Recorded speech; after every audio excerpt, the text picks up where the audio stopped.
Welcome back, everyone, to the Burnout Club. This is a place where we explore burnout and success one expert and experiment at a time. I'm your host, Patrice Bonfilio, and today we're joined by Lisa Levey. She is co-founder of the Otherhood Collective. And yesterday spoke with her co-founder, Sarah, and you might recognize that they are both amazing people, but have incredibly different backgrounds that they're coming from. So we're going to check out the difference between which paths they've taken to lead them to this point of starting such an amazing organization and all the fun, burnout stuff that we always talk about. So, Lisa, welcome to the show. Thank you so much for having me. I'm excited to get to chat with you. Yeah. And we were just joking before we started taping this that she is a producer, so she knows much more about how to do this sort of thing than I do. But it's always nice to have people around you that are highly skilled. So, yeah, I Yes, welcome that. it is way more foreign for me to be the one being asked questions than asking the questions. So, but I mean, I'm in for it. Awesome. So why don't you tell us just a little bit about your personal story, who you are, so we can get the context, especially since we've already talked to Sarah, right? Let us know who you are specifically. Yes. So I am a freelance television producer. I have been working in documentary and unscripted television for too many years to say out loud. And so I've been a freelancer my whole career. And part of that journey was working with the co-founder of the Other Collective, Sarah. We met many, many years ago working at a company doing sports documentaries. And we formed a lifelong friendship, and our careers took us on very different paths, but we stayed very close. And a very, very long story short, I inevitably ended up not being able to get pregnant after very, very long infertility journey. And Sarah, I knew, was going through something similar, and we would occasionally talk about it, but not a ton. And Mm, just in some sort of cosmic happenstance, she was in an in-between job situation, and I was in an in-between television shows period of time, and we were talking about wanting to do something to help women like us who had been sort mhm. of navigating this sort of complicated, confusing, secretive journey. Yeah. And so we came together to start the Otherhood Collective in a way to try to put more stories out around women or men or anyone who is sort of coming at life in a bit of an untraditional path. Because Mhm. as we both learned in a roller coaster of ways, there's a lot of different ways to end up in life. And it's not always so black and white between parent and non-parent. And we really wanted to explore those types of stories. Yeah. Well, that's beautiful. And can you talk a little bit more about what it actually is? So, like, what are you doing on the camera side? Because it's making sense given your background that you're going to do something that is being recorded, so everyone can watch in perpetuity. But like, what's happening? What are you actually producing?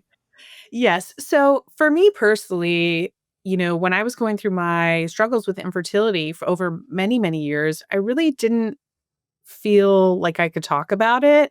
I think that's one of the sort of shames of this experience is it can be an incredibly lonely place. And Mhm. while I had a wonderful support system with my husband and my friends, I just didn't feel comfortable talking about it because there's just too much in there to sort of Yeah. figure out how to get other people to help you feel better. And I Mhm. learned along the way that kind of nobody could make me feel better. And Mhm. introducing people in my inner circle to what I was going through added a lot of pressure and sort of Yeah. added to the grief. And so it became sort of a very isolating experience for me, unfortunately. And my husband and I went through so many years of fertility treatments, and we were trying to make the decision on whether we should continue or not. And I just kept saying, I wish I could find other people who had chosen to stop or who were living a life a little bit different than the way they expected it to be. And I Yeah. had a really hard time finding any resources. And when I did, they were very niche. It was like child free by choice or childless or fertility communities that were sort of triggering still in the midst of me Mm. figuring out what I wanted to do. Yeah. And I just sort of felt very hindered by having to sort of pick my box Uh-huh. of the thing that I am, because while Yeah. I was childless, it just was so complicated, Yeah. and I felt like a lot of the sites I was seeing and communities were sort of shortchanging some of these stories by making them too niche. And Mm. also, unfortunately, in this day and age of social media, we're just getting Yeah. snippets of stories, and maybe because I Mm. have done storytelling in my career and in my background, I just felt like I was only getting the headlines of what I knew was a very complicated situation. And so when I talked to Sarah, I said, I think it's really important that these stories get told in a little bit more of a, thorough way so that you can really understand what somebody's going through. Because if I had to sum up my experience in 40 seconds, it's laughable because, Yeah. man, is it complicated.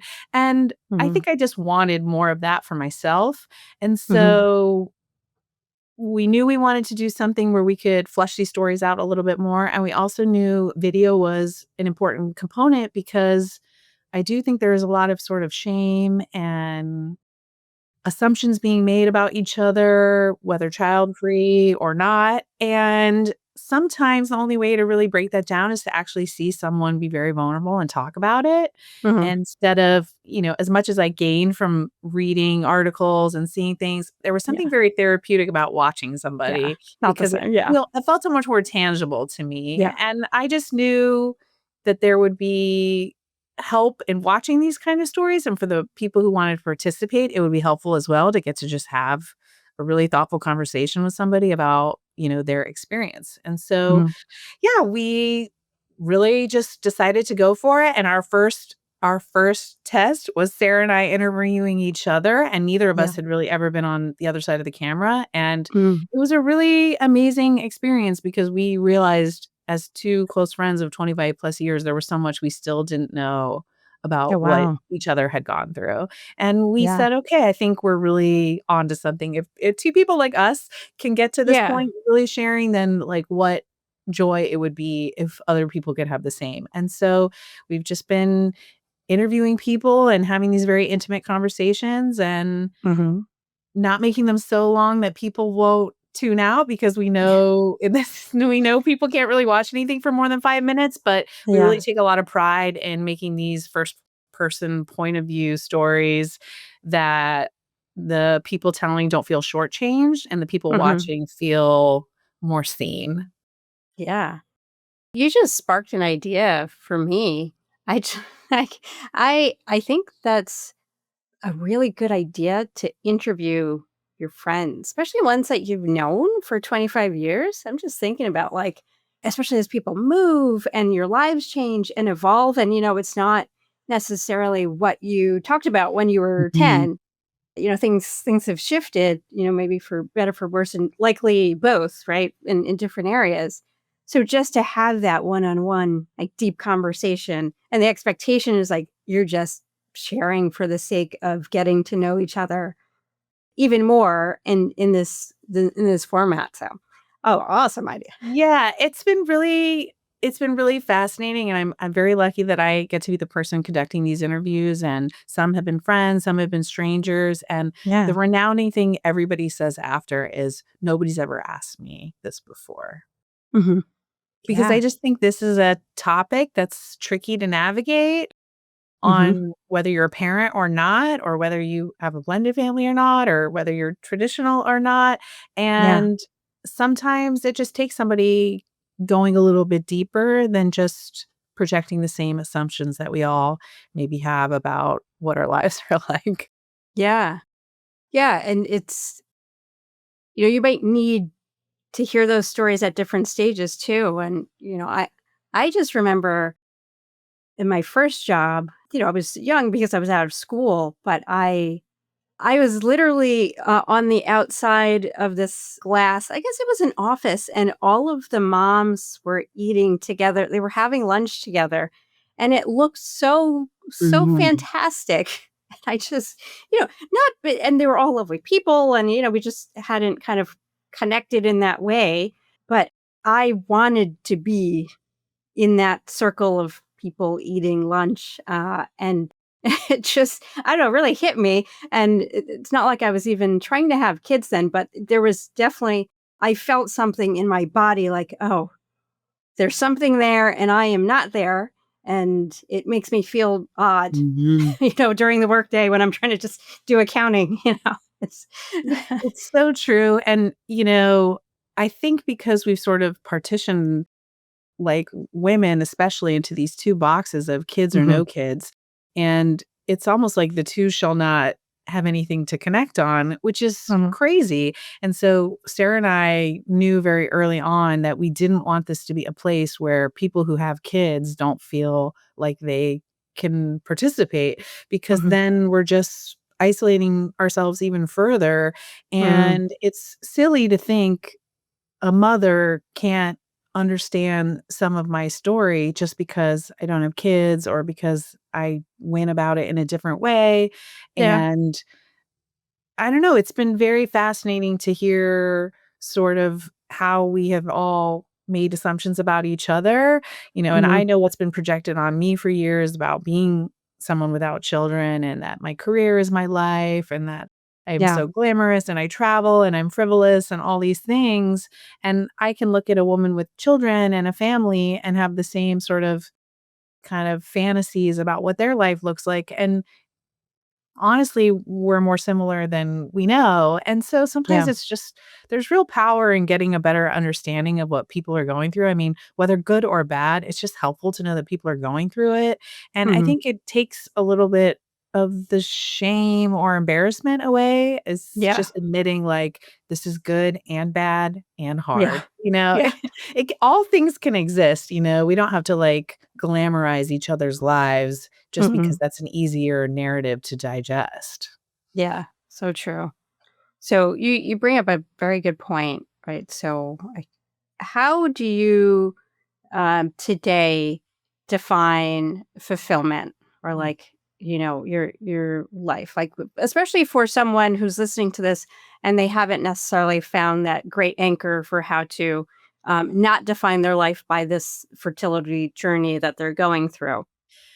Yes. I mean, I think, as I said, I really wanted to find other women, especially who had chosen to sort of get off the ride, which was, Hmm. as women and maybe just as myself, like I really felt like I couldn't quit, like that I had to Hmm. do anything at all costs to keep pursuing this thing that I was supposed to do as a woman. Hmm.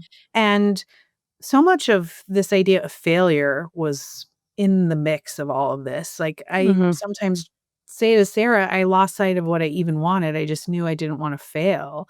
Mm. And Oh wow. that's something I think a lot of people can understand, whether in your career or life. And so I just wanted to find examples of women who had gotten off the ride and were succeeding, but not in this like glamorous, fancy, idealistic way. I just wanted to know, like, how did you move on and what did bring you joy and how did you accept failure? And do you Hmm. still think of it as failure? Like all these complicated questions. Like, I have a wonderful relationship with my husband. I have a beautiful life. I knew I could be very happy not having kids, Hmm. but I didn't know how to wrestle with the failure aspect of it all. And Yeah. so that was really what I was looking for. And I think since starting the Otherhood Collective, what's been really beautiful is able to sort of have a little hindsight 2020 about my experience.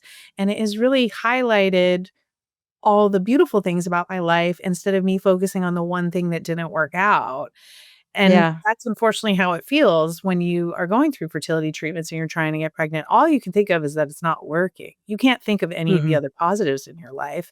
And Yeah. there's been a shift now of me being able to feel like, oh my gosh, I do have this full, beautiful life. And this Hmm. one thing, while it's still incredibly heartbreaking, it doesn't mean I don't have fulfillment, And Yeah. unfortunate sort of the pressure around having kids, whether you would like them or you feel like you're supposed to have them, that Hmm. without you won't be fulfilled. I think that's not only a lot of pressure on people in general, it's a lot of Yeah. pressure on their children, it's a lot Yeah. of pressure on life. Um, Yeah. Yeah, and I think as anyone knows, there's a lot of things in your life can make you feel full. Like, I feel very proud of my career and my friends and my husband and my life. It's, like, Mhm. easier now to look at it like that, and so it's just nice to connect with other people who can share that same sentiment, which is, like, Mhm. my life is great, but it's also missing something, and that Mhm. you don't need one or the other to have full fulfillment, I mean, that's Yeah. almost silly. It's like, "Oh, if I just had the perfect job, or if I just had the perfect Yeah. husband, or if I just had the perfect partner or child," it's like, even if that thing works out, the idea that Yeah. the rest is all Yeah. rosy, that's just not life, and Yeah. sometimes it's important to show that life is complicated. Mhm. And how long did it take you to get to the point where you felt comfortable, like, reframing it and actually feeling like you're not focused on the baggage aspect of it? It's still a struggle, like, I'd be lying Yeah. if I said it disappeared. I It feels more like I'm in control, which Mhm. is, I could go on and on about fertility, but that's Yeah. a very lack of control period of your life. And Mhm. so I now feel like I have a little bit more control and autonomy of my life. Mhm. So that feels good. Like, I am Yeah. moved on. I'm doing things that are going to make me happy and fulfilled, and that specific chapter is closed. But Mhm. I don't think anyone can look at any huge decision or inability to have that decision and not have regrets or remorse or confusion Mhm. or what if. I mean, I Yeah. wish I could say, I don't even think about it anymore, but that's not true. It's like, I really believe it's important that, like, the parallels of good and bad in life coexist at Mhm. all times and that we don't have to have one or the other. I don't know, it's like, I think what happened to me is incredibly sad, but I also think I feel very happy. So Yeah. those things are commingled at all times. So I feel proud in that I am not letting it take over my life and that I have Yeah. found a way to use the time that I have and the experience I've had to try to help other people, and that makes me, feel very lucky.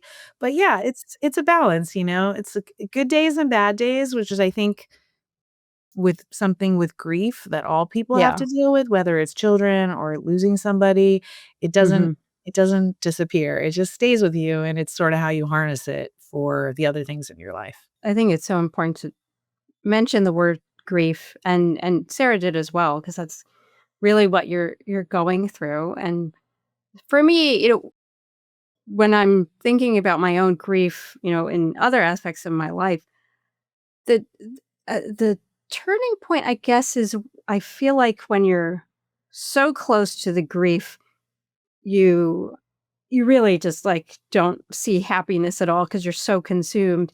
And then Mhm. there's this in between period where it's like you maybe could feel some happiness, but you almost feel, like, guilty for feeling happiness because you're still, like, so close to the grief. And then there's a point where you can feel happiness, right? But like you're saying, the grief doesn't go away, but it Mhm. just, like, exists like everything else exists, and but you still have your full range of emotions with everything else. So I don't know if it was like that for you too. Yeah, I mean, I think when it turned out that we couldn't have kids, my initial thought was, "Oh, I'm going full force back into my career in a way I've never gone." Mm. Because, while I've had a lot of success in my career and I was show running and doing really well, while I was going through fertility treatments, it was incredibly difficult to balance the 2 because the hours I Oh, work and the schedules I have are insane, like, shouldn't even be allowed, but that's part yeah. of the business, Mhm. and during that period toward the end, I took a step back to a lower role because I was concerned it was interfering with my ability to get pregnant, and I was really having a hard time balancing the 2. Mhm. And so, and unfortunately in my business as freelancers, you have to keep going and going. If you move back, it's hard to Yeah. to get it back. And so once I knew kids wasn't going to happen, I said, okay, well, now I'm going to go back because I felt like I had to Mhm. overachieve at something else to make up for the thing that I wasn't able to do. Yeah. And I worked really hard and I'm happy that I've, got back to some extent, but it did take a toll because success doesn't in career doesn't replace the grief Mhm. or the other thing that I was trying to fill that Yeah. hole to find some sort of, who am I and what's my value? And Mhm. that while is fulfilling, it wasn't going to ever be a replacement. And I learned that pretty quickly. And so I think that's why with grief, you can't, like, erase it by just putting all your focus into something else as much as I'm sure I'm one of many people who have Yeah. tried. It just didn't Yeah. work, We all try. And so, yeah, it's been more about reframing what's important to me and what is gonna make me feel like I have purpose, because I think Mhm. sometimes the idea of not having children, it's like makes you take a greater look at what is your purpose. Mhm. And so, yeah, it's just been me reframing what is the thing that's going to make me feel, whole. And Mhm. so, yeah, and I'm still figuring it out. Luckily, I'm very proud of the Otherhood Collective, and putting in the time to do something like this is very fulfilling. But yeah, Mhm. it's not an either or. A lot of people say to both Sarah and I, "Oh, this is like your baby," and which is an incredibly callous thing to say because it's Yeah. not my Jeez Louise. baby. I'm very proud of it, and I hope Mhm. it's wonderful for people, and I excited to see where it grows. But it is in no way my child. It is just something that I am working incredibly hard to do to help other people. Right, yeah. Wow. What what a foot in the mouth moment. Jeez Louise. Uh, Yes, my career being my baby is a theme that Sarah and I have dealt with so much because I'm very proud of the two of us for the success that we've had in our careers. And we're both mhm. incredibly hard workers. And Mhm. from the outside looking in, I think a lot of people think that's what we've chose. Mhm. And unfortunately, that's just not the truth. We both very much wanted to have children, and Mhm. for different reasons, it didn't work out. But Yeah. because we have success in business doesn't mean it erases the fact that we couldn't have children. Right, yeah. Two completely different things. Mhm. Yeah, and why don't we talk a little bit about now that you had this idea to create the collective and the ventures like actually happening now, you chose to bring in a friend. Can you talk about that decision making process? Like, do I create it myself? Do I have Right. someone in? Because I think there's a lot of people that are hesitant or worried to work or start something with a friend. That's a very good question.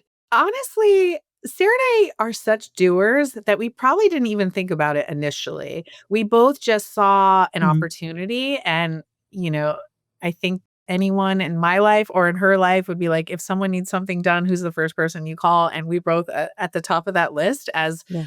kind of maybe overachievers or whatever we would Hmm. call ourselves. So we actually didn't have those conversations. We just kind of got started. And Oh, then nice. we did start to realize, like, oh, this could be tricky because it involves a lot of feedback and really partitioning out Mm. what each of our strengths are and what each of our weaknesses are. And Yeah. her and I both have been team leaders, bosses. And so it was an interesting thing to sort of navigate in that friendship is number 1 and this is number 2, and how do we Mm. make sure we're being delicate with each other in that regard? Hmm. And thankfully, fairly quickly, we realized, you know what? Let's really outline who's doing what, Yeah. and we're gonna collaborate, but, like, let's make sure we each have our own ownership in this, which I think Hmm. is the difficulty of working with friends is, like, you wanna almost involve the other person so much that everything gets muddied, and Yeah. to Sarah's credit, she said she wrote it up, like, "These are our 2 roles, this is what we Mhm. each have, this is how we're gonna collaborate," and once that was done, it's actually been pretty flawless in that regard. I mean, we're on Oh, 2 nice. different coasts, we have 2 different day jobs, and we're both balancing this, but inherently we trust each other. Mhm. And I think we're both learning to give up some kind of control in ways that we would have in our regular careers. And it's Yeah. actually been refreshing because that's not something I always have the novelty to do. Mm. We're like probably both suffer from, being too perfectionist and like Yeah. wanting everything to be exactly what we want. And so taking Mhm. it, to ourselves. And this is maybe the first time in my life I feel like, you know what? Sarah's got this. Or if she does something and I don't necessarily think it's like what I would do, I'm Mhm. able to recognize it in a way that I wouldn't in my normal business life, Yeah. where I'm like, oh, I could do that better. With her, I'm like, you know what? I have to trust that she's doing what she thinks is best for us. And with friendship, there's loyalty, and every decision I make, she's in the back of my mind, and I know Mhm. that in the reverse. And so that just takes some of the pressure off Yeah. because we don't have sort of single-minded views in this. It's always like, what is gonna be good for the 2 of us? And so it's been really lovely, challenging, of Mhm. course, but I don't know, Yeah. it's been very refreshing, and I'm sure it'll be something we continue to navigate as we Yeah. hopefully get bigger and bigger, but we both have very specific strengths and we respect each other in those. And that's, I think, all you can really do. Yeah. That sounds very healthy and reasonable. So For that's now, we'll probably need that's a great. couples therapist at some point, like all Yeah. business partners. But for now, we're Yeah. doing good. That's great. So, you mentioned the different kind of sections of the business. So what are your strengths? Like what are you in charge of for the collective? Right. So I'm a producer, director, storyteller always, even though I hate calling myself a storyteller. So I hate Really? saying that out loud. I know Why? it feels Why? pretentious, but my background and my love is telling stories. Like I've been Mhm. a documentary nerd like forever, and I made Mhm. films, and I've always just really loved that part of the process. Mhm. And so, you know, I'm very much taking the lead in what we're shooting, coming up with the different sort of mini docs and content that we're gonna do, and I've been Mhm. directing those and conducting those interviews and editing everything. Sarah Oh, is wow. really a marketing genius, like, she Mhm. touches a side of the business that, in television, I don't have to as much, which is just strategy, marketing, game planning, our whole social media strategy. Sarah's Yeah. been spearheading, and she's so smart and good and thinks of these things in a different way, which is Mhm. refreshing because, like, I can get a little snobby and like, "Ooh, that wasn't the prettiest shot that we're teasing," or "I didn't like that snidbit." And Yeah. she every time has a reason for why she's chosen what she's chosen. Mhm. And, we've had consistent growth every week since we've started, and I really credit that to her, even though, Yeah. creating some of the content, like, she's able to see how to promote us and brand us in a way that I'm very aware I would not be able to do without her. Yeah. Yeah. I've had those moments like, "Oh, I am not like, that is not my skill set." Yeah, it's like there's power in recognizing, like, I could do that, but Yeah. why not let this person who's so much better at it do it, And Mhm. so that's kind of, I think, the key in all business relationships is, like, let the person do what makes them shine, like, even if you Yeah. think you can do it better, like, let them do them. And so Yeah. we're both very good at, that. And everything we put together, she has feedback and she runs Mhm. everything by me, but we're very much like, let's trust the process and what each other does. Mhm. And, it's almost like just having a nice set of fresh eyes to keep you in check. Yeah. And yeah, it's like I always joke, we both work in a business of tons of notes and notes and notes. And it's been really nice to not have too many notes from Yeah. either side. I'm not giving her too many and she's not giving me too many. Yeah. I can see that would be very freeing. Uh, Yes. I thought about when you were mentioning, the whole storytelling and documentary. Can you just describe maybe a project that you are incredibly proud of? Just so we can get a sense of your type of documentary or Ooh, storytelling. that's tricky because I could go for hours. Yeah. I'm first and foremost, I'm very proud of what we're doing with the Otherhood Collective because Mhm. I maybe come from a little bit more of a, like, snobby cinematography, like everything looking a certain way, and Mhm. we have really take this down to just fundamental story and nothing more, even doing these Mm. over Zoom, and maybe they don't look perfect or maybe the edit points Yeah. are exactly how I want them, but I feel so happy with the stories that we're telling, and I'm Mhm. learning that that is number one, the most important thing. But I've been very Yeah. lucky in my career. Like, I have had an interesting balance of some of the most, like, popular reality shows you've ever seen, and I've also Mhm. made documentaries about social justice and, Yeah. hip hop artists and, hard Mhm. topics and light topics, like, Yeah. my opinion is the key is really just getting people to be authentic and to, like, Mhm. dig a little deeper to say the thing out loud that they don't normally say out loud. And Yeah. when that happens in story, it's really such a beautiful thing. And so I don't have like one specific thing I'm proud of because in each television show or film I've done, there Mhm. are moments where I know like the truest form of somebody was able to come out, and that is Mhm. always the most beautiful part of storytelling for me, and so Yeah. getting to do this now with Otherhood Collective, it's really it's just so beautiful to have conversations with people where they say, "I've never spoke about this before. No one's ever asked me that before." And Mhm. that's all you want, you really want people to Yeah. dig deep to kind of recognize something in themselves or to let something out that they didn't even realize they Mm. felt. Yeah. So, I think that is what is the most beautiful thing about storytelling, and Mhm. I like being the person to get that out of people, and I feel really proud that Sarah and I, on the other side, did it as well, because that's real and it's beautiful, and yeah, that's what makes this stuff so good. Can you just describe how you developed that skill or must and maybe it was innate, but, like, how do you draw that out of people? Mm, that is a good question. I don't even know if I could say I'm good at it because I don't know. That would be weird for me to say I'm good at it. I have experience doing it. Honestly, I think it's being very just aware of your environment and, you know, my background in life has not always been easy, Mhm. and I've had to sort of navigate life in a way where I'm very aware of my circumstances and Yeah. very need to be very aware of how people are feeling. And also, working in unscripted documentary, you watch hundreds and thousands of hours of human beings just being human beings. And Mhm. it's created this, like, ability for me able to be able to see people as a whole, the good and the bad.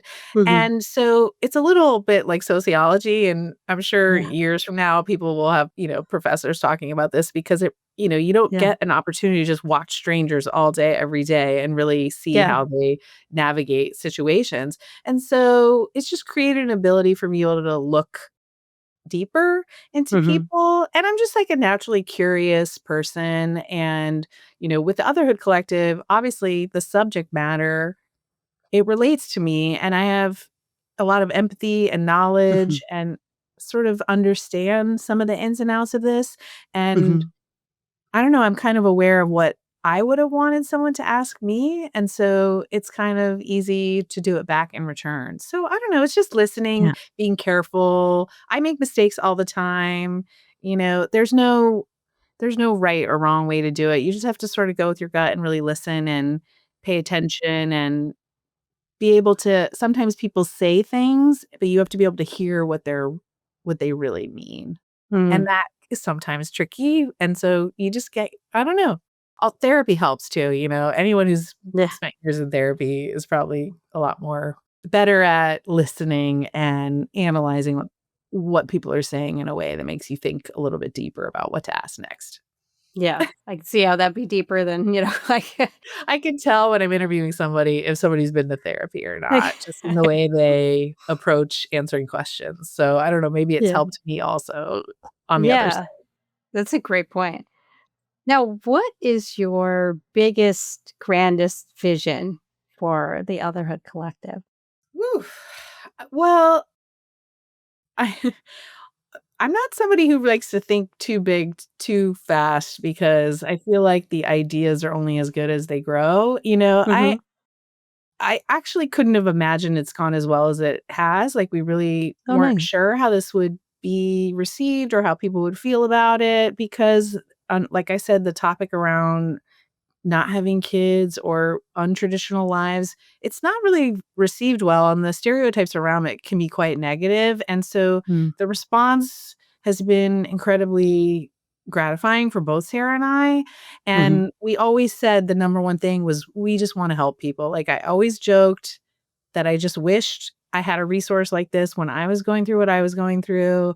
And if somebody wants to just like doom scroll our YouTube page and watch Yep. all these videos and just feel good, that's like more than I could ever ask.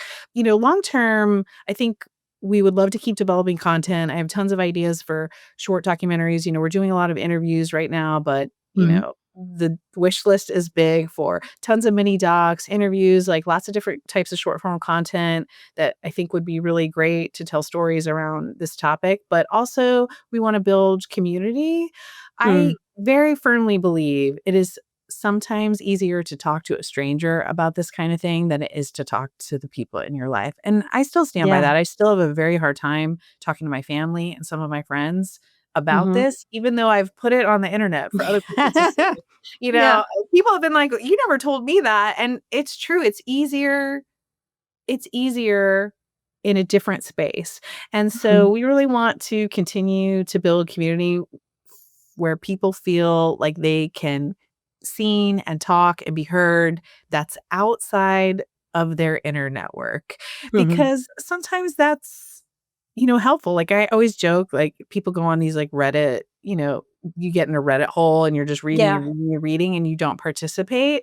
I'm Mhm. like, I want that to us to be that, but for video, like just Yeah. watch these 10 videos, feel a little bit better about your day. And then inevitably, we hope that the people participating in the collective can become resources for other people who want to Mhm. talk.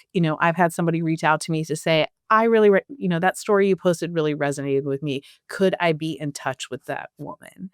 And I think that's connecting people who wouldn't normally connect in a day-to-day basis because sometimes it is safer to almost have this community of strangers than it Yeah. is to call your mom or your sister or your best friend even. It's almost like a fail-safe in community, and I think because these stories that we're telling are a little bit more rounded Mhm. and first person point of views, it makes people feel like, "Oh, that's somebody I could get to know, or I could Yeah. recognize something in the." You see something, you Mhm. listen to a podcast or you see a video, you're like, "Ooh, that's somebody I think I would click with or who gets Yeah. me." And that's just not something you get from a lot of short social media posts and stuff. Yeah. So we really have bigger hopes for building community within the people who are participating and people who need Mm. help. And then we also have big dreams of doing events at some point because I do think just opening up this conversation is so important, especially Mhm. even in the workplace. Someone who participated recently really wants to host like an online panel at her company for the women working there to talk about grief and miscarriage and fertility and what Mhm. they need in order to be able to function at work. Yeah. I think just having these conversations and making it less taboo is so important. And, a lot of people say, like, oh, I don't understand your life, or I don't know. It's like, okay, well, then we should talk about it because, especially in business, I'm finding more and more people are like, oh, I wish I could have these kind of conversations because I've Mhm. been going through it, but I'm like struggling at work and I feel like I can't say anything. And I know for a fact, the fact that I went through 5 plus years of all this stuff and just worked 80 hours a week at the same time and It's never let wild. anyone know is wild to me. In Mhm. retrospect, I'm like, wow, what a wonderful resource it had been if the company had provided an event where they said, let's talk about the things that we don't talk about and figure out a way Yeah. for people to be able to broach these subjects in a way where you Mhm. don't feel like you're going to lose your job. You don't feel like you're going to be judged. Yeah. You don't feel like you're going to be fired.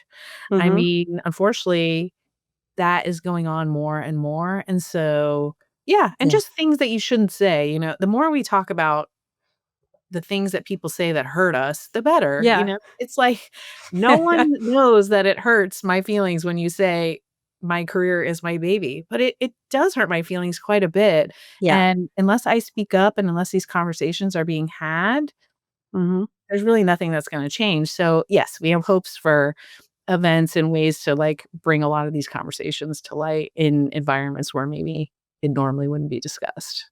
Yeah. And for all the listeners, maybe ask or start that conversation in the workplace because you could really unlock a lot of, or just remove a lot of unnecessary angst in a situation where there's already too much, so. Yeah, and even just I mean, so many of the women we've spoke to who don't have children have said, like, the expectations of me at work or in life, in my Mhm, family, of what I can do and what I should do because I have more time or I have more of this. mhm, It's I understand it, and I've suffered the same, and I volunteer because I'm like, "Oh, well, I don't have anything more important, so I'll stay here yeah, till 2 in the morning." But I think these mhm, conversations, like, should be discussed, and, yeah, even little things, like someone spoke about how their friends never invite them to their kids' birthday parties and how mm, hurtful that is for them, and I have felt that way many times, and yeah, I broached the subject with a friend and she said, "I never even would have thought of that." And yeah, so it's just about kind of like starting to make this topic a little bit less taboo, and we're not trying to mhm, politicize anything. yeah, We're just trying to have real open, honest conversations about it and let people know that we're all human and, you know, it's okay to occasionally ask a question. yes, absolutely. Ask a question. Yeah, even though people are always like, "What should I say?" And I'm like, "I don't know." I think one thing we learned early, because Sarah and I both, people would say, "What do you wish people would have said to you or asked you?" And I can't Mhm, answer that question because yeah, I don't know. I don't know what I would have needed. I know what I didn't like, but I definitely don't know what the right yeah, answer was. And so I always say, like, when someone says, "Oh, I have a friend who's going through something and I don't know what to do," or I have a coworker, I'm like, "Send them this page and say, I don't know what to mm, say, but here are some people who are doing something, and maybe this will make you feel better. And like, if there's anything I can yeah, do, just let me know." Like, we can't be prescriptive about how to talk to people about something yeah, so, I mean, it is so, it's not like if the sky is blue, it's parenthood, which is an yeah, incredibly complicated thing, step parents, adoptive parents, people who don't have mhm, kids, people who can't have kids, even yeah, people who just get pregnant and have a perfectly clean path to parenthood, the idea that they can't understand someone else's life, it's just bonkers to me. So we just have to start bridging these a little bit more. yeah. You're so right. I think you've probably inspired people to maybe, pause for a second and not Mhm. just go with whatever they were thinking or assuming. And small things like the birthday party you're talking about, like I've definitely been a part of those conversations, and you don't realize it unless you're talking about it. So Mhm. thank you for bringing the conversation to the forefront and allowing us to understand there are so many different stories, right? It's not one story that we're hearing. It's really individual experiences that we just need to honor and Yeah, talk about. it's very complicated. Yes, Mhm. like, it's still complicated. Even when I talk about my own experience, it's hard to even sum it up, it's like it's Mhm. life. Life is very complicated, and I don't know, being a woman is especially complicated at times. True. And Mm. yeah, and parenting and not parenting, it's a big topic. And so just yeah, we're just encouraging people to watch a little bit and think a little bit more about what it all means, and yeah, and then we'll go from there. Yeah. That's great. And I wish you huge success in building the community and having your vision come into reality. Is there anything that you want to leave the listeners with? No, I think I would just say, like, next time you meet somebody who doesn't have kids or has kids in a less traditional way, to just think a little bit about what that means and don't assume nobody's life is one way. So I just hope people Yeah. can, like, open their minds a little bit to the complicatedness of life and that we're all a lot more similar than we think. And, you know, let's all try to stop just making things so black and white because it's just not. Yeah. Yes. That is a very true statement, right? And a good reminder. Uh, Yes. Thank you, Lisa, for coming on. This has been really exciting. And I feel like I will have a better approach going forward and just how I think and how I interact and mingle myself throughout the world. So Yes, you've done a little bit. everyone should just go to our YouTube page, have a little binge Mhm. sesh. They're nice and palatable. They're not too long, not too short, and get to hear some like really incredible stories from men and women who Mhm. are just living life and feeling all the feels like we all are. Yeah. Fantastic. All right. Thank you, Lisa. And to all the listeners, Wow. thank you. Remember to subscribe and like and review and do all that. And check out the Otherhood Collective. Thank you. Thank you. Bye.